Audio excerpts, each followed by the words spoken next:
On est le 15 février et l'actualité est dramatique. Nous avons appris le décès de Quentin, un étudiant de 23 ans qui était entre la vie et la mort après avoir été lynché à Lyon ce jeudi soir. Pour que vous compreniez bien tout le contexte, tout s'est passé devant Sciences Po Lyon, en marge d'une conférence de la députée européenne Rima Hassan. Quentin n'était pas un simple passant, il accompagnait des militantes du collectif identitaire Némésis qui étaient venues protester contre l'événement. Il faut savoir que Rima Hassan est une membre de la France Insoumise, classée à l'extrême gauche du spectre politique français.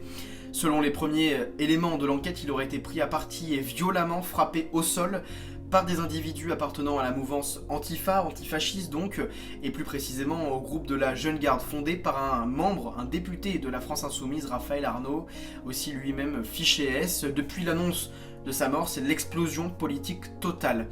À droite et à l'extrême droite, on parle d'un assassinat politique et on exige immédiatement la dissolution de tous les groupes identitaires d'ultra-gauche. Même l'Elysée a dû réagir ce matin. Emmanuel Macron a condamné un acte barbare, affirmant que rien ne justifie le fait de tuer pour des idées en France. De son côté, la France Insoumise dénonce un drame, mais accuse la droite de récupération indécente pour masquer le fond du débat. Emmanuel Macron a rappelé d'ailleurs ce matin que la France Insoumise est bel et bien un parti d'extrême gauche. Alors un lien avec Quentin ou pas, en tout cas, la question qu'on peut se poser, c'est est-ce que la mort de Quentin va forcer l'État et la République française à interdire définitivement ces milices de rue d'ultra-gauche et même d'ultra-droite. Moi évidemment, je vous tiens au courant de la suite de l'actualité. Bonne soirée à tous et à demain.